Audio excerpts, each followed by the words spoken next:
Good afternoon. My name is Akin Oshuntoki. I am the chairman of the Programs Committee at the Nigerian-British Chamber of Commerce. It is a great pleasure to welcome everyone to this event. On behalf of the President of the Nigerian-British Chamber of Commerce, and indeed the entire Council of NBCC, I welcome you warmly.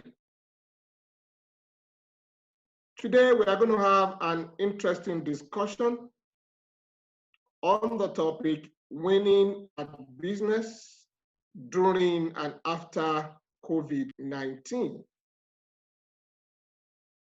I am particularly delighted that we have three of Nigeria's best with us this afternoon. Allow me to do some housekeeping. I'd like to share a few slides with you about NBCC. The vision of NBCC is to be the foremost channel of trade and commerce between Nigeria and Britain. Our mission is to continually encourage and promote mutually beneficial trade relations between Nigeria and Britain. Quickly, I'd like to share our cardinal goals. Trade facilitation. We are involved in trade facilitation from both ends. We positively influence policy, communicate government policy, encourage networking amongst our members, and with programs like this, we enrich membership experience.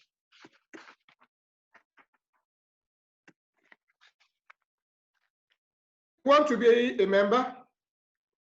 Please kindly contact the details right on the screen.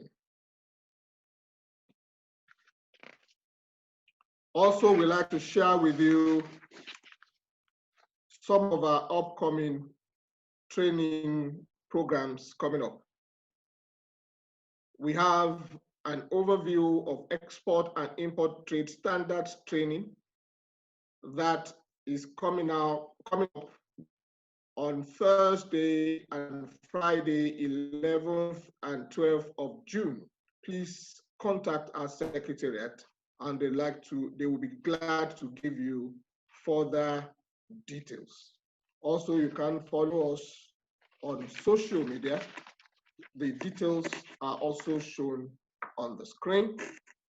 Very quickly, I'd like also to thank our sponsor, Factoring and Supply Chain Finance. They are our sponsors for this event. We thank them and will give them some time in the course of this event to say a little bit about their services. Now, quickly, before I introduce our speakers, I'd like to advise that those who have questions and answers should please make use of the Q&A icon so that when we get to Q&A, it will be easy and faultless. Let me quickly introduce our speakers. Ndidi Nwunelli, Managing Partner, Sahel Consulting, is here with us this afternoon. Ndidi is the Managing Partner of Sahel Consulting, Agriculture and Nutrition Limited, which works across West Africa, shaping agricultural policy, creating catalytic ventures, and implementing ecosystem solutions. Ndidi started her career as a management consultant with McKinsey and Company. She holds an MBA from Harvard Business School and an undergraduate degree with honors from the Wharton Business School. Ndidi was recognized as a young global leader by the World Economic Forum and received a national honor from the Nigerian government. She also serves on the boards of the Rockefeller Foundation and Nigerian-British. Ndidi, you are welcome. Thank you very much for coming on this afternoon. Our second speaker is as experienced, as qualified as you will expect. Yinka Adelekan is Chief Executive Officer of Agusto & Co. Yinka is the Chief Executive Officer of Agusto & Co., Nigeria's foremost credit rating agency. Yinka is a finance professional with prolific experience in corporate banking, risk management, business development, managing businesses for value creation, and financial analysis. Yinka has a master's in business administration from the University of Manchester. She also has an MSc in Information Management and Finance from the University of Westminster. Distinguished ladies and gentlemen, it is a great honor to have Yinka Adelekan with us this afternoon. Yinka, thank you for joining us. I am not done. I'll also like to introduce our moderator. Our moderator is Segun Akintemi. Segun is CEO, Page Financials. Segun Akintemi is the CEO of Page Financials with almost 30 years experience in the banking financial services industry, of which he spent at least 15 years in senior management and executive positions, bringing his wealth of experience to the board of the various organizations he's privileged to serve on. He was director of the board of Law Union and Rock, and is presently a member of the board of IHS Towers. Segun has a BSc in Information Technology and a Master's in Business Administration from the Lagos Business School. He is also an alumnus of INSEAD Business School. Distinguished ladies and gentlemen, my job is done. We have very able speakers, and also we have a moderator that is very experienced, has vast understanding of the subjects at hand. My task is done. I'd like to hand over to Segun. Segun, thank you very much for joining us. The ball is in your court. Thank you. Okay, thank you very much, Mr. Oshotoke, and distinguished ladies and gentlemen. I'd like to welcome you to this session. It's going to be a very interactive session, and we're going to take, first we're starting with Ndidi, and also Yinka. We'll be talking through issues bordering on what has happened pre-current and post-COVID. People say that we are in interesting times. What we'll be doing today is to actually bring different perspectives to how we can ensure as much as possible, based on the realities of today and the opportunities.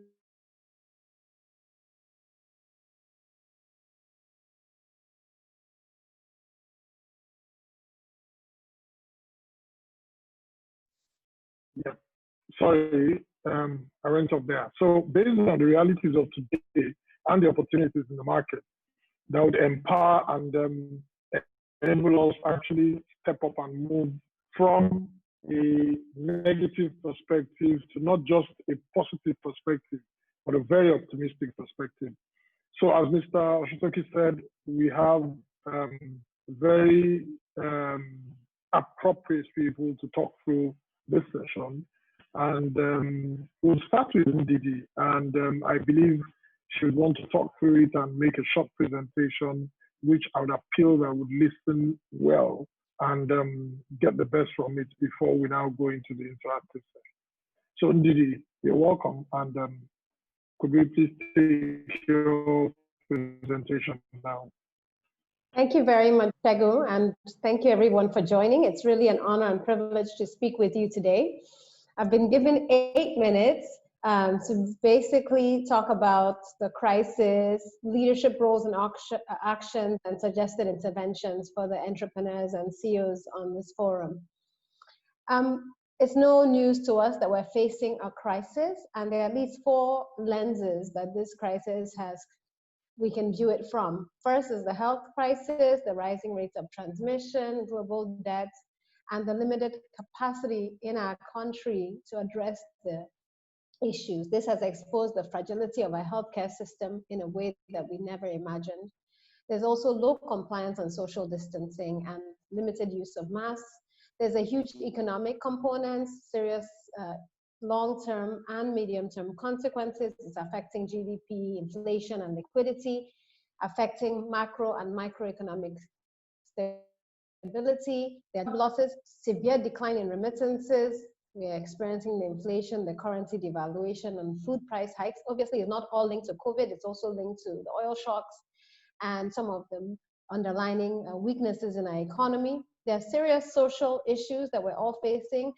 The education sector has been struck because we have a huge digital divide in our country, limited access to electricity, affordable internet. So teachers are affected, students are affected. Not everybody is able to log in and have Zoom education, and many people are affected. We have rising rates of domestic violence, unwanted pregnancies, rising crime rates, and there's a huge emotional challenge as well with mental health issues, rising anxiety in the land, and a gap in leadership.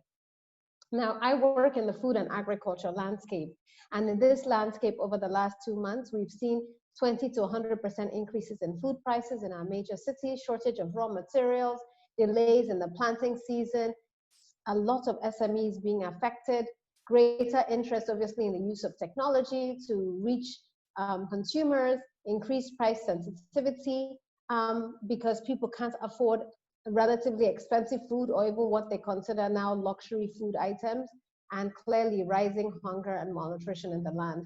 Now, COVID-19 has revealed the fragility we always knew existed in the food ecosystem. Clearly, there are serious data challenges where we don't know where the sources and uses of food are, how much supply and how much demand is available. We have very disorganized markets that don't lend themselves well to social distancing, very fragmented ecosystems, lack of social safety nets, and we have relatively weak organizations and policy frameworks. Now, this didn't just start with COVID-19. Obviously, there's been a huge challenge in our ecosystem for a long time, from inputs to production to storage to transportation, processing, marketing, and even consumption. And many of our farmers and even commercial farmers only achieve 30 to 40% of the yields of their international counterparts. Food in Nigeria is expensive. Household income is about 56% of household income is spent on food, according to the World Economic Forum, the highest rate in the world. So we've had these challenges with us. In spite of this, there's still tremendous opportunities. What COVID-19 has shown more than ever before is that there are opportunities in health, there are opportunities in education, and there are opportunities in agriculture. Everybody needs to eat every single day. Sometimes, if you can, 3 times a day. So there are opportunities across the entire spectrum. And what we see is that young people are taking the lead. We have created a portal called nourishingafrica.com. It's a one-stop shop for entrepreneurs in the food and agriculture sector. And what we're doing is providing information, funding, training, and linkages to entrepreneurs. And this is a free portal. And what we've been seeing through this nourishingafrica.com is that young people are leapfrogging, leveraging innovation and technology in our ecosystem. But they are still facing a lot of issues. And many of you on the line probably are dealing with some of the liquidity issues, some of the challenges around paying staff during lockdowns, the health and safety challenges around managing teams. There are lots of issues around how you survive during this time. And many of our entrepreneurs across the continent have either closed down temporarily or even shut down operations. So what are some leadership roles and actions required at this time? The first I want to point out is that this is a long-term battle. Many people think I wake up tomorrow, COVID-19 will disappear. All international experts have told us that it's a 12 to 18-month battle, which means that we have to brace ourselves as entrepreneurs, as CEOs and managers for a long-term engagement. Our lives will not be the same. Our countries and businesses have to change. First, we're going to need to change our mindsets. We're going to need to have new visions about how we're going to disrupt, redesign. We're going to have new visions around how we manage costs and how we do scenario planning. For every team that I'm involved in, we have our scenario plans as to how we're going to manage funds for the rest of the year. We're going to have to leverage technology and innovation in a different way. And we're going to have to think about collaborations like never before. We're also going to have to start shaping policy as entrepreneurs and getting more involved in ensuring that the ecosystem is right for us. A crisis is a terrible thing to waste, and we have to change our mindset. I don't know how many of you have seen this cartoon, but it made me laugh when I saw it. It said, who led the digital transformation of your company, the CEO, the CTO, or COVID-19? For many of us who are technology dinosaurs and resisting the urge to get on Slack and Zoom and think about working from home, like me, whenever my staff said I want to work from home, I said, no, we can't work from home. Now we're facing this like never before. We have to move as CEOs from survival mode to a mode where we're thriving, to legacy mode where we're thinking about how to build our businesses. And it means we need new business models. We need business models that are first resilient to shocks. It means we have to embed resilience into our DNA. We need to think about how we mitigate shocks, how we plan for shocks, because COVID-19 is just one shock, but there are going to be many more shocks coming up, including climate change as a huge shock. We have to ensure that our business models are demand-driven, not in the short term, but all through. That means there has to be measurable value addition. We have to leverage technology, data, and innovation, and we have to think about cost-efficient models that are dynamic with clear systems and structures. And finally, we have to get better about telling our story and how we're branding like never before. So some suggested interventions as I round up. First, as entrepreneurs, we are going to have to become leaders in every sense of the word, where we have agility, the ability to wake up every day and say, I can move quickly, I see an opportunity, I can grab it. And our employees, we have to change their mindsets around ownership, around their hunger, around their humility. We need to, and I have a long list here, but I'm running out of time. We need to think about not just how we stabilize our business, but how we adapt to the new realities and how we shape our ecosystem. And we need to reimagine. And our employees listening also have to retool. Now more than ever before, your bosses are going to be saying, what value are you adding? And are you somebody I can count on as a soldier during a war? Because what we're facing is a war. Now, I'll just give a few examples of how we are doing this. As Ace Foods, a food company which I co-founded based in Sangota, we process nutritious food for Nigerians. And immediately we said we have to start giving donations. We have to start feeding people as an organization. And we did this, partnered with Ogun State, donated to Lagos State, donated to all sorts of nonprofits. And at some point we said, we're still a going concern. So can we ask other people to join us to donate? So we basically launched a program to feed 50,000 people, and individuals started donating, which allowed us to sell our products and at the same time partner with NGOs in Plateau State, in Enugu State, all over the country to feed people. With Nourishing Africa and with Sahel, we basically said we need to scale a digital business. Gone are the days where your business is not digital and it's not a department, it is part of your DNA of your company. And how can you do that quickly?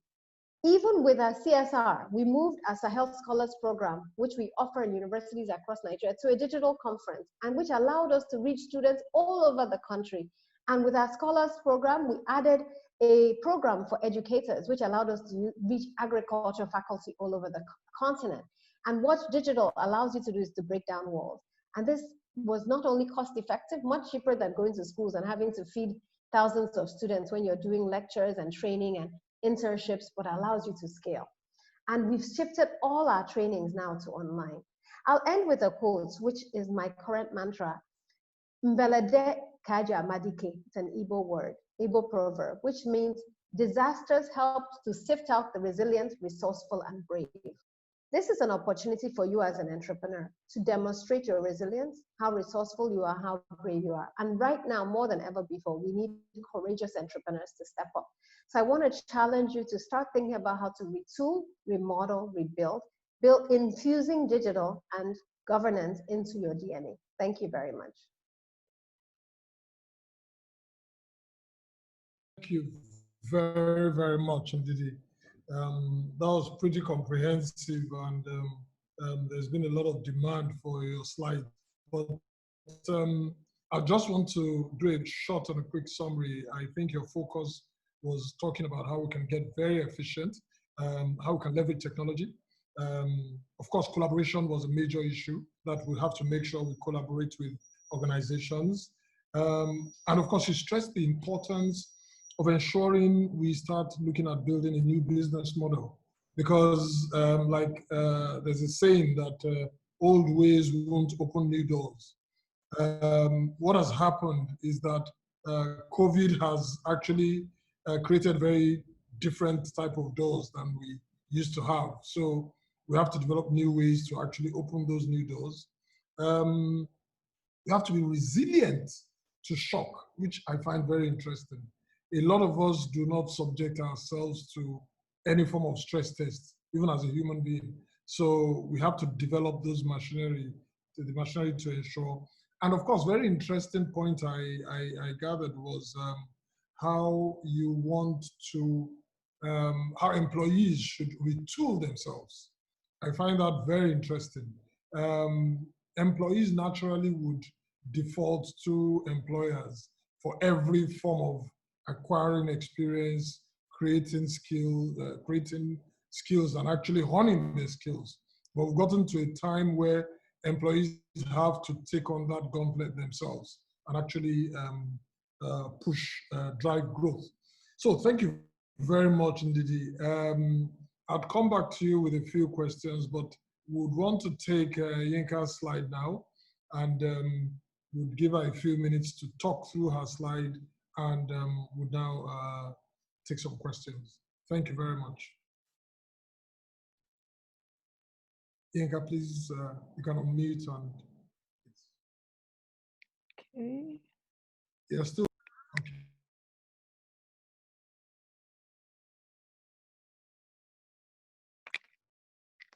Sorry, I just wanted to be sure you can see my slides. Yes, we can now, yes. Okay. Okay, good morning, everybody. It's indeed a pleasure to be on this forum. Good morning, distinguished members of NBCC and other ladies and gentlemen listening to us. It's my pleasure to speak at this forum, Winning at Business During and After COVID-19. COVID-19 has been termed the Black Swan event because it is a catastrophe that has led to economic hardship that nobody could foresee. And it has also led to a lot of countries going through severe economic risk, as the case is with Nigeria. And what it has also done, so before I go into my slide, is it has made businesses have to react. And even in Agusto and Co, we've had to react. We've had to retest some of our business beliefs. Prior to this time, one of the things we used to say in our rating business was it had to be physical, face-to-face meetings. That has changed. We've had to embrace video conferencing. It has its challenges, but it gets the work done. And so we've had to make some changes in our business. We've had to look at our business critically. And I think that's the case with every other person, every other CEO on this forum, or even who's running a business. So now I have a quote here from Bloomberg. I don't know if you can see it. It says, being an entrepreneur is really isn't really about starting a business. It's a way of looking at the world, seeing opportunities where others see obstacles, and taking opportunities where others take refuge. So today, as we look at Nigeria, what are we faced with and what's happening? We have no choice but to be truthful with the issues of Nigeria, that COVID-19 has come to portray or reflect the weak macroeconomic environment that Nigeria had, especially after the recession we have in 2015. So what do we see now? Weak government revenues, predominantly due to the drop in oil prices, weak foreign currency earnings by the federal government. And what does that lead to? We think of what happened in the 2015-2016, it means that the CBN is going to start to ration foreign currency again. It means that a lot of businesses are not going to be able to access foreign currency. And what it also would tell us is that there will be a significant premium in the parallel market vis-a-vis the official market. And the premium could be between 16 to 25%, depending on the official rate that you're working with. And what do we also see? So we're going to have high inflation. Currently, it's about 12.34%. But we believe that it will close the year at about 15%. And why do we say so? We believe that prices will go up due to shortages, which we expect or we've started to experience due to supply chain disruptions. Currency devaluation is also going to mean higher input prices, and food inflation are going to continue to drive up inflation for Nigeria. Interest rates will be pressured by rising inflation, government borrowing from the domestic market, low appetite of foreign portfolio investors for our government securities, especially given that they believe that the interest rates of government securities are quite low. And so for even an investor into Nigeria, when you think about high inflation of about 13% on an average, and then you think of treasury bills rates of about 6.7%, then you know you're making negative returns. So profitability of most businesses would moderate due to the fragile macroeconomic environment, less profits from business. It will also mean that lower taxes for government. So what do we see? Weak purchasing power. Some people have lost their jobs, and even those that have maintained their jobs are having to be cautious in terms of spending. So we expect a recession. The recession will be worse than 2016, and we're looking at, it could be as high as -7%, it could be much lower, depending on how government manages it. So where do we see the sectors that COVID-19 has impacted? The positive sectors we all know: telecommunications, e-commerce, manufacturing of healthcare products, agriculture to an extent, those who are trading locally produced, those who would enjoy positive impact. And that's because I will talk about it towards the end. As we embrace localization and the world moves from globalization, then clearly locally produced goods will become a top burner. The low negative impact to be oil and gas upstream, the IOCs, and that's because they have economies of scale. Oil and gas downstream because crude oil prices are coming down, and therefore PMS will come down as well. Banking industry, the people they're banking would suffer, but they would benefit from digital banking space, from investments. So the high negative impact sectors, the sectors that will struggle to emerge from this crisis are the oil and gas upstream indigenous companies, oil and gas services companies, trade, general commerce, transportation, specifically aviation, and some of the hospitality players. So what do I see? Competitive structure of the various industries. A lot of industries are going to change. COVID-19 has accelerated changes, and indeed, rightfully said, it, digital is the new norm. It is no longer a tool you use for competitive advantage. It's the new norm. And one of the things I wanted to say is that during the severe lockdown, the banks benefited from the cashless initiative that the Central Bank of Nigeria started in maybe about 2011. People were able to move easily to the digital platforms. And as the lockdown eased, you can see that a lot of branches were full of people waiting to get in. And one of the things I've heard from banks is that they were all rushing in to get cards, to get tokens, to be able to do things digitally. So it's no longer a tall order. It's now something that COVID-19 has made attractive to people. So banks don't need to sell the digital platforms anymore. People now understand it's something that they all need to embrace. But even in the banking space, without calling names of some players in other segments, you will find out that financial institutions that have not invested in digital platforms will suffer pain unless they quickly react and start to make this investment. So also, what do we see? Buyers would have weak purchasing powers. Companies will need to be more innovative. Fast-moving consumer goods will need to have, we already sell their products in terms of lower packages. They will need to sell it in small packages. Sorry, can you see my slides? Yes, we can. Oh, okay. Sorry, somebody said they couldn't see my slides. Yes, we can. Okay, so thank you. So there'll be supply chain disruptions would mean companies will need to look at local ways of generating inputs. Some companies who have done this in the past, who have invested in backward integration, will be better off. But you see, the competitive structure of businesses have changed. I wanted to give an example of a Disney. Disney, if you know Disney, part of the experience was going to the theme parks, the souvenirs were sold in the theme park, all that will change. COVID-19 has come to accelerate change, and we all have no choice but to embrace it. So so what do we see? Where are we now? Slower economic activities, government are struggling with health and economic risk. We're in a recession. Already, if you saw the figures that were released yesterday you're looking at Q1 GDP figures, it was 1.87 in Q1 2020 compared to about 2.1 in Q1 2019. So it's also an indication of what's to come. So it's going to make CEOs start to ask questions. How do I keep my staff safe? How can I ensure that my business remains resilient and profitable? Do I need to change the business model? How can innovation help me? And critically, businesses that will reinvent themselves are those that will succeed during this time. So I won't really talk about winning at COVID because I think so what are we seeing? The change in customer behavior. One, customers have been left worse off.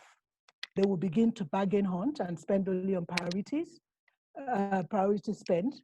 The lockdown has made people embrace more on online and e-commerce solutions.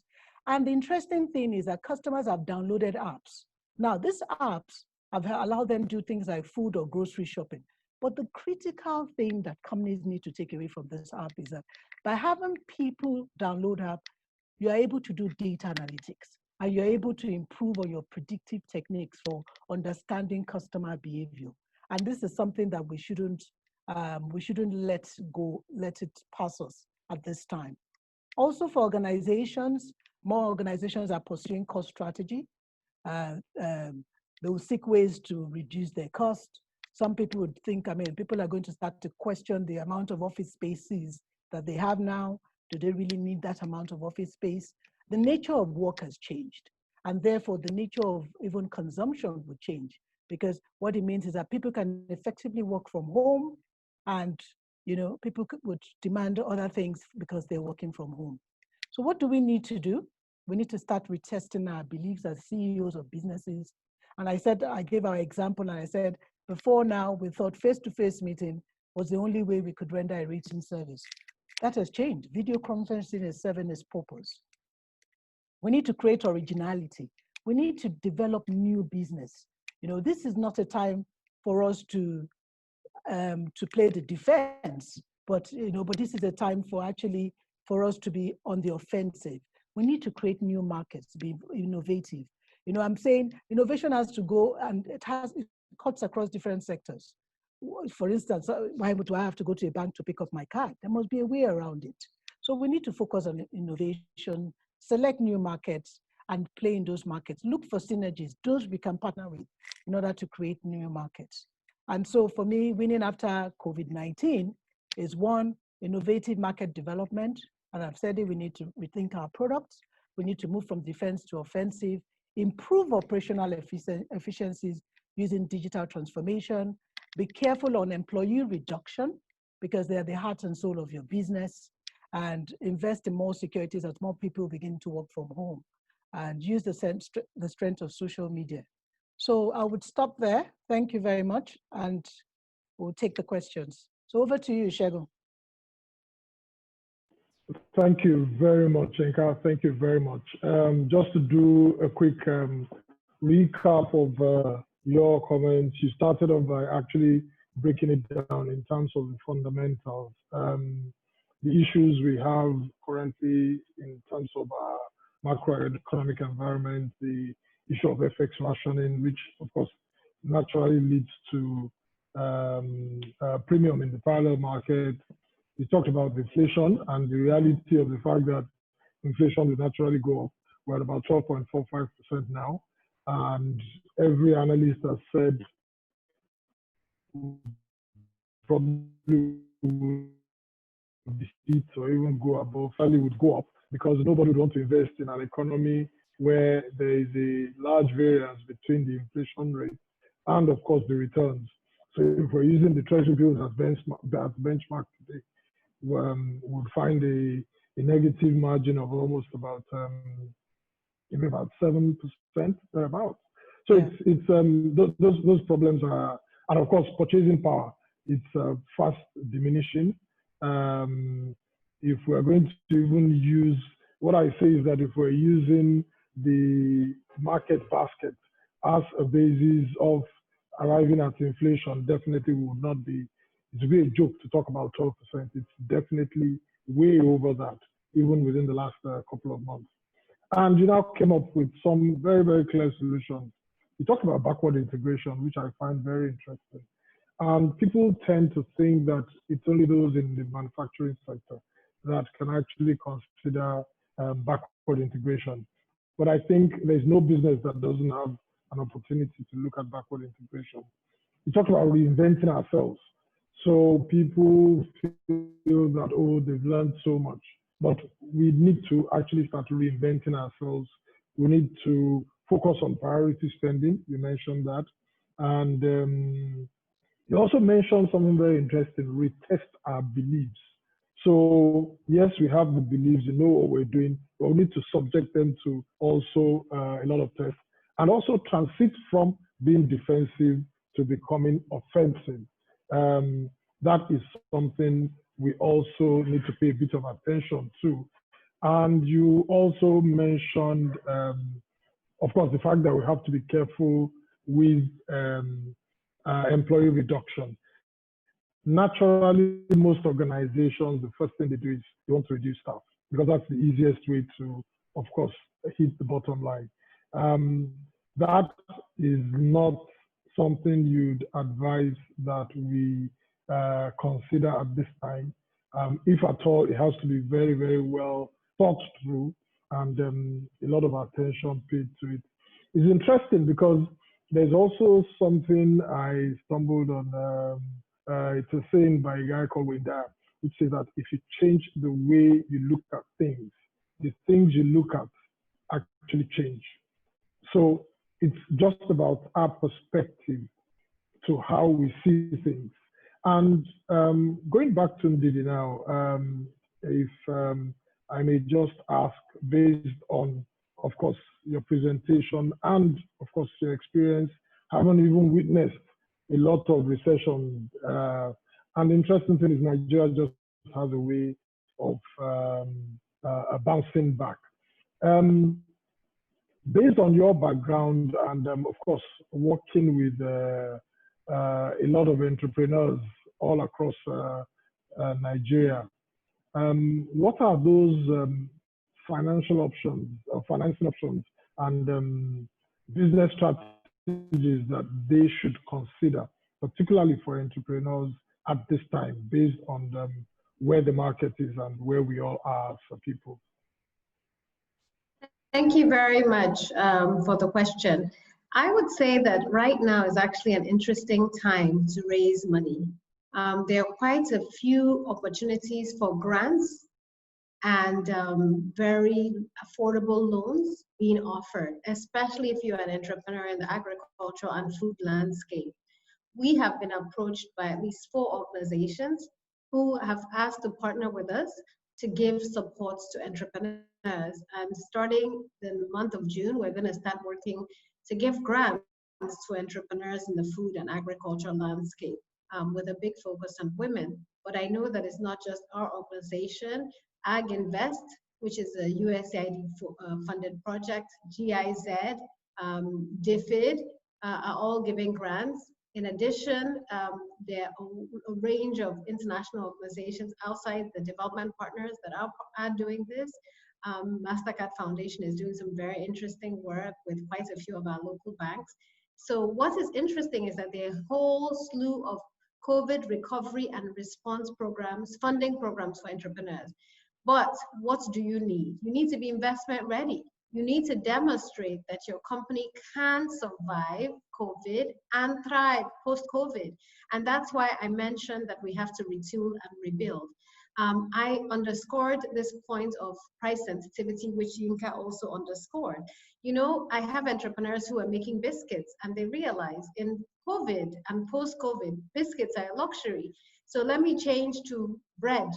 People are going to have to eat bread. I can use the same raw materials, but I'm going to pivot to bread. I have a friend who was making cakes. Now she's just making bread because cakes are also now more of a luxury item that you won't eat on a daily basis. If you were doing fresh fish, you realize that people are going to, you know, not prioritize fresh fish, so they're drying the fish because you need a longer shelf life, you need it to travel longer. So there are lots of shifts that are occurring. And if you're not willing to shift your mindset as an entrepreneur and demonstrate that your business is investment ready, you can't take advantage of these funds. You also have to have strong governance structures. You know, one of the things I've been preaching for the last 20 years in Nigeria is governance.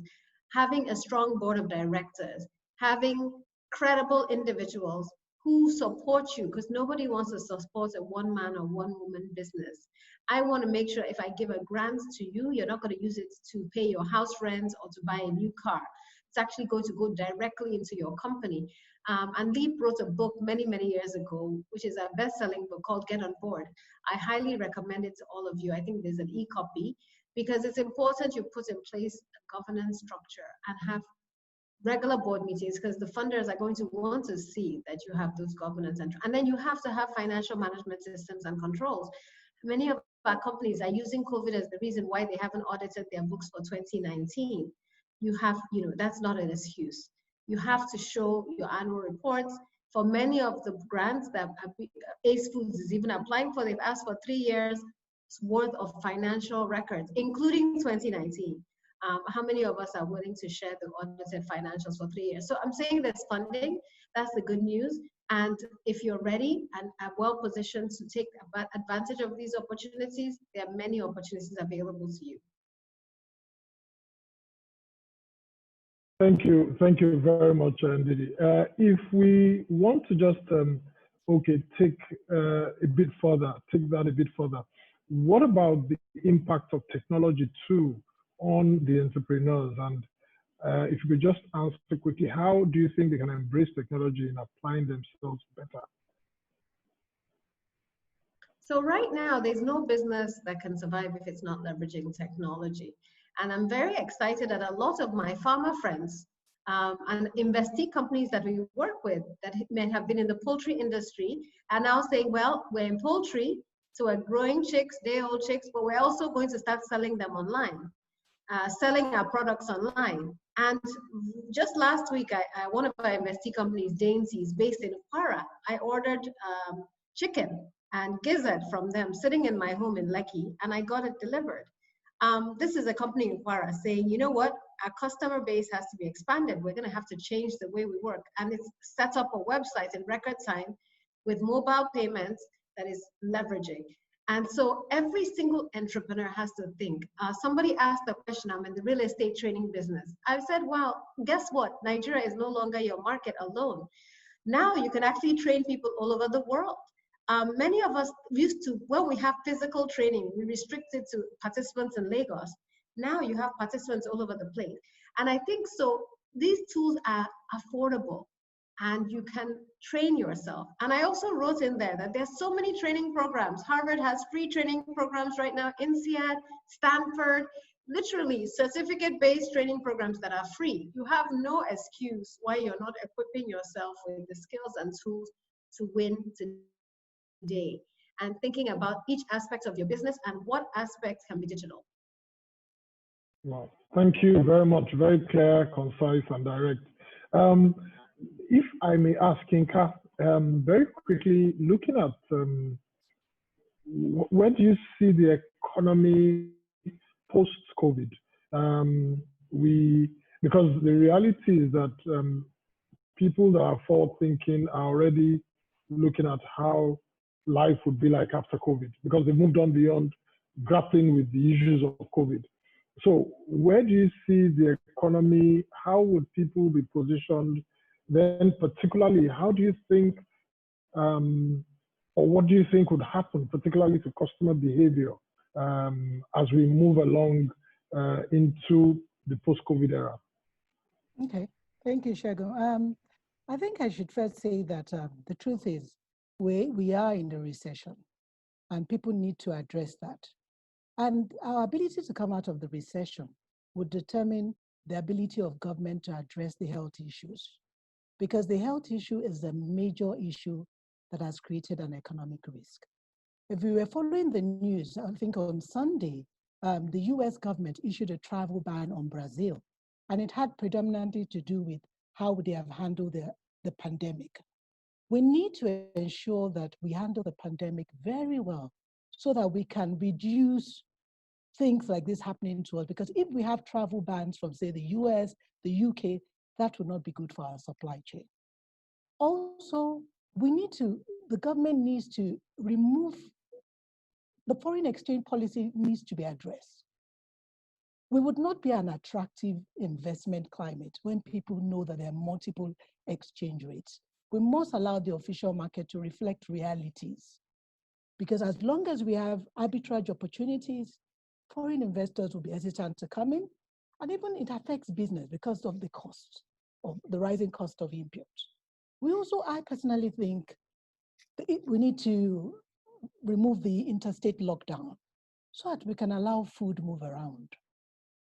All these various lockdown and police checkpoints is not good for our supply chain. And we need to do this quickly to bring down food prices and to keep food inflation down. Regarding consumer behavior has changed totally. People now embrace e-commerce. People have gone digital in terms of their needs. The only problem that we see is at the end of the chain, which is the logistics arm of things, which still has a bit of human intervention. They need to fine tune that. But things have changed.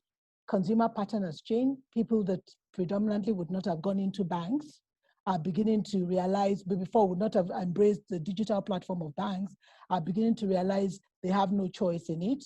I have a friend, if she's watching this, she's going to have a laugh. She doesn't believe in using digital platforms. And then she runs an SME. And time to make payments for staff salaries, she couldn't do it because she had not embraced the digital platform. So she's now realized it's something we need to do, and it's something she needs to do, and it's something she needs to do critically. So what it also brings for us is that now that a lot of customers are going to use apps, it makes us to be more, it enables a predictive pattern, being able to understand customers' behavior, their spending pattern, when they spend, what they spend on. So it even helps in terms of, for businesses, replenishment of stocks. Well, I mean, for a supermarket, if you are doing e-commerce, then you know the stocks that are moving or the products that are moving and the ones that you need to replenish quickly. So it's changed a lot of things for us. It's here to stay, and it cuts across all businesses. I mean, look at one of the businesses or one of the segments I feel has been impacted by COVID-19 is the cinemas. And they've decided to innovate. I don't know if they've commenced it, but they're beginning to look at people coming to sit in their cars and watch films on the ground. True. But yeah, because the reality of their business is 50, 60 people are not going to come and sit cramped in a nice cold room to watch a film. That has changed. So every business has to innovate. You have to be able to sense, look at the gaps in your business, be able to evolve yourself. I mean, even looking at us, my business, in terms, we have multiple business lines. Some business lines have been more impacted than others. And what it has meant for us is that we have now used digital reforms or transformation to change that line of business. And what it has also created for us is a new market. Prior to now, we're B2B, but now we're beginning to be B2C in terms of that business line. So the pattern has changed. It's not going to go for some time.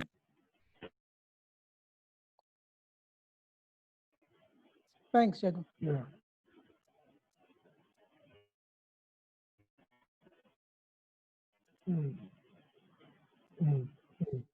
Yeah. Okay, thank you very much, Yinka. Very clearly, particularly what scares a lot of entrepreneurs is actually the fact that they can't even plan. So if you can't even plan what your business would look like in 3 months, in 6 months, it becomes a problem for you. You also mentioned food flow. It's important the states open up. But, you know, I listened to a webinar in the last few days where a governor of one of the most strategic northern states actually came up to say that he is tired of what the policemen are doing and that he had to use his commissioners and the PAMSEC to start going out to be preventing the police checkpoints from collecting money from people. So that is the extent to which, you know, governors are resorting to almost micromanaging for survival.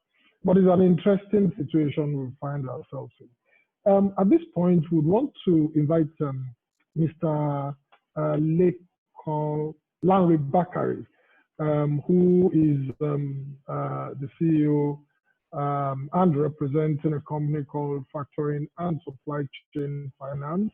They are the sponsors of this program. Hello? Yes, Mr. Bakari, we can hear you. Please go. Okay, okay. Thank you very much, Mr. Akintemi, for the job you are doing. Let me just, by way of introduction, my name is Lanre Bakari. I run Factoring and Supply Chain Finance Limited. Factoring and Supply Chain Finance Limited is part of Pan-African Capital Holdings. As a way of introduction, if I may just refer to your conversation, your question to Ndidi earlier, when you ask her what are the financing options that we have. And I would say receivable financing actually present an alternative to the mainstream finance, and that's what we are trying to do in the financial services space. For us, over the past, since the pandemic started, you've seen a lot of intervention programs from authorities to support the economy.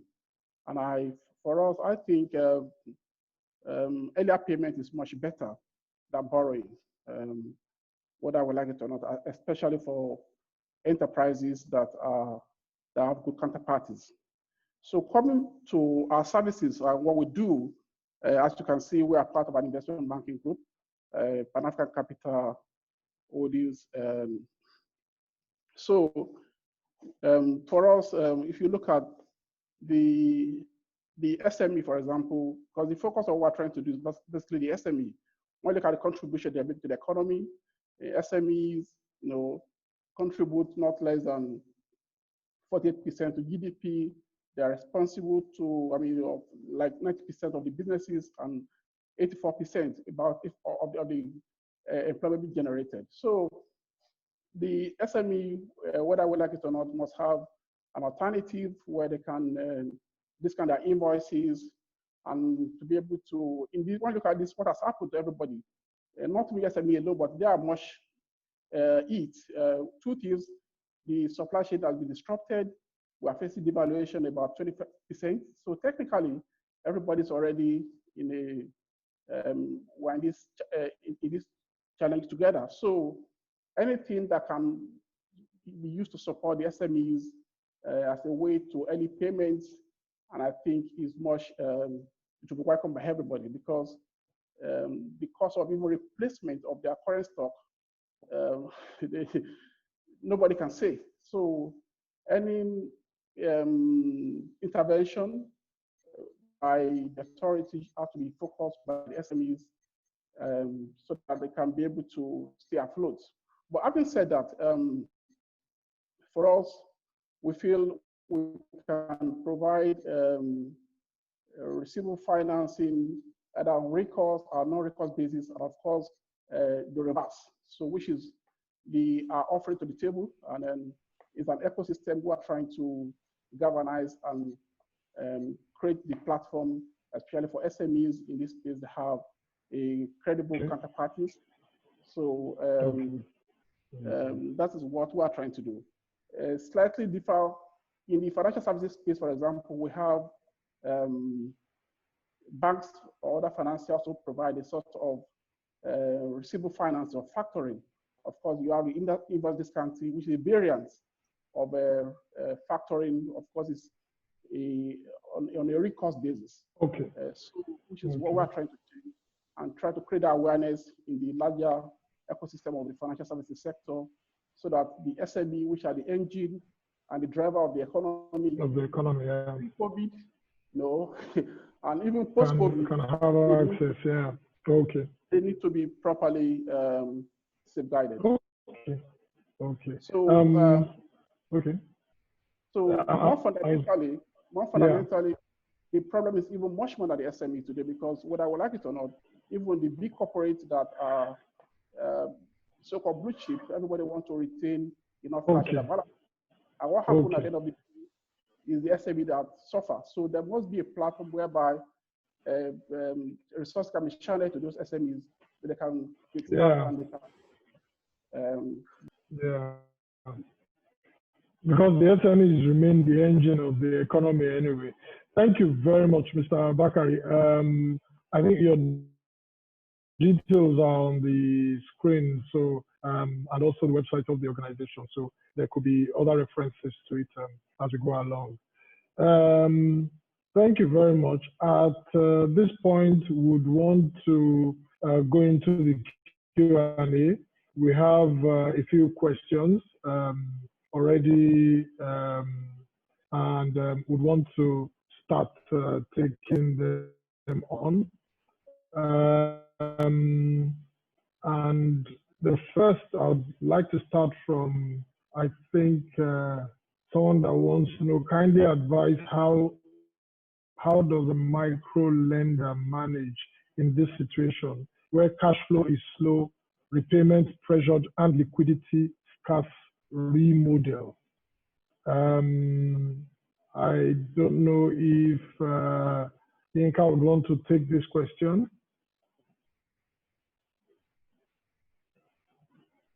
Well, what I would advise the person to do is the person should approach their bank for emergency loans.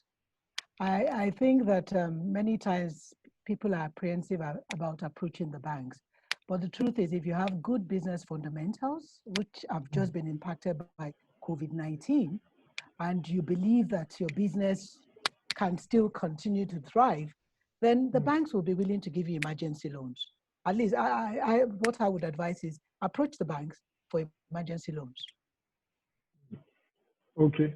Ndidi, do you have a different or another additional opinion to that, since you also manage a lot of farmers too? Yeah, I would just add that a lot of us have to rethink our models. Micro lenders can actually make money at this time, but they're going to have to change the customer base that they've had historically. What we are going to see is that a lot of other groups are going to be looking, especially farmers, are going to be looking for short-term loans, working capital at this time. So if historically your customers were based in the cities, you might have to think about which ecosystem is still growing, which sector is still growing. And I can tell you agribusiness right now is definitely going to be a growth sector. And so shift your customer base and shift your network. Okay, thank you very much. There's also someone that is seeking clarification on value-based intermediation in creating solutions to the current macroeconomic problems. Would you want to talk about that? I think it's just basically how do you use value to drive growth, I believe. Ndidi, you want to start with that? Okay, please go on. I was just trying to understand what the question really is, but I will try and explain from what I can see. So they're saying how do you create value in a recession? And I'm saying a recession is actually a time where opportunities exist. And you know, I was speaking to somebody I know in a particular business, and they said they can't meet their demands.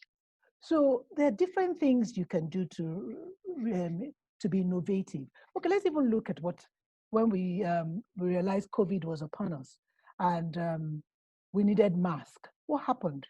The likes of Tiffany Amber started to produce masks. People started to re-engineer their businesses. People started to innovate. You have the resources. So it's all about using your existing resources to create new businesses and create value. The masks are ideal now. So you go on the streets of Lagos, a lot of people are wearing different masks. Whether it's made with the Ankara fabric, it's made with different kinds of fabric, but people are beginning to re-engineer their business and create value for people. And that's what we really need to do. It's being able to re-engineer our businesses and being able to create value. So that's what I would answer.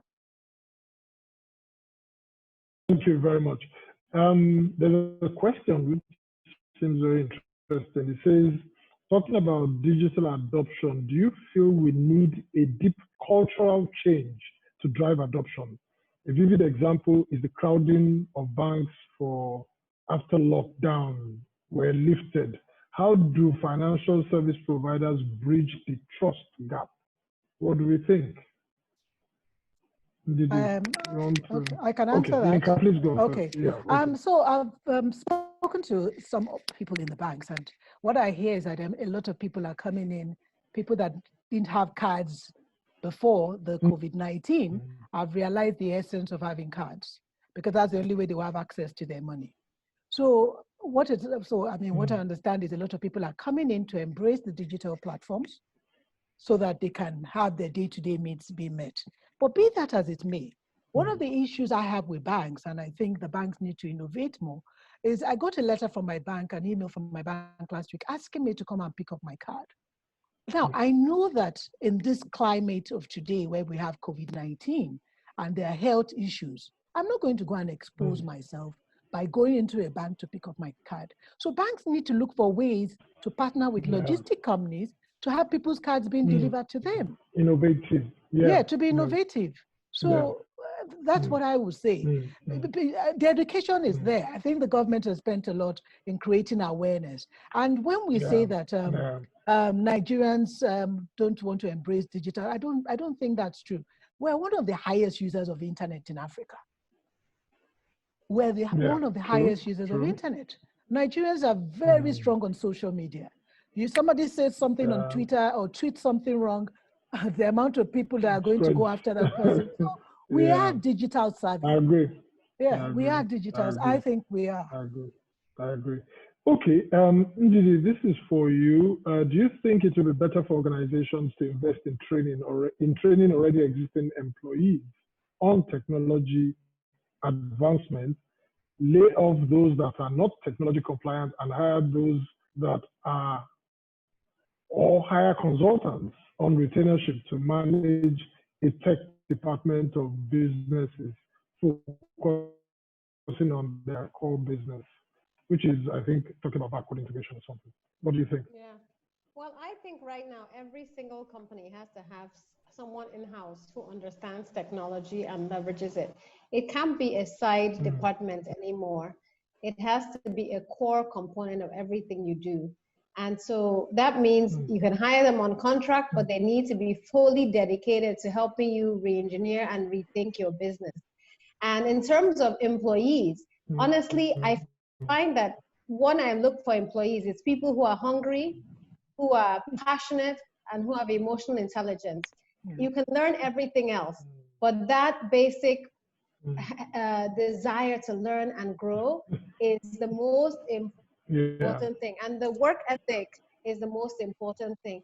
And if I can just build on the banking issue that Yinka talked about, I think there's still a huge financial literacy challenge in Nigeria. And I think the Nigerian banks have only scratched the surface of what is required.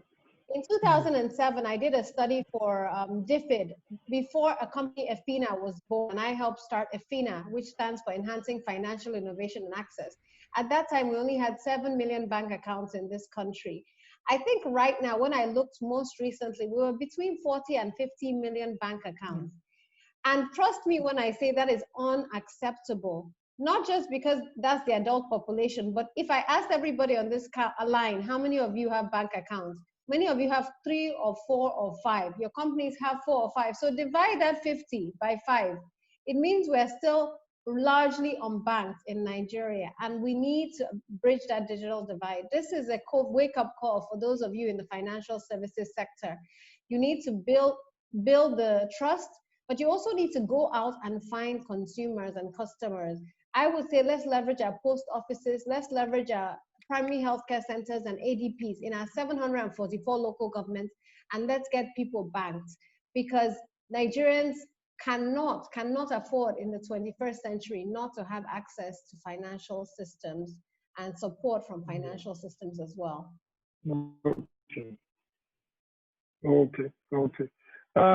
Just let me take one more question finally, and I think this goes to Ndidi again. As a company with specific focus on data mining using BI and AI tools for actionable insights, how best can we leverage and grow market share post-COVID?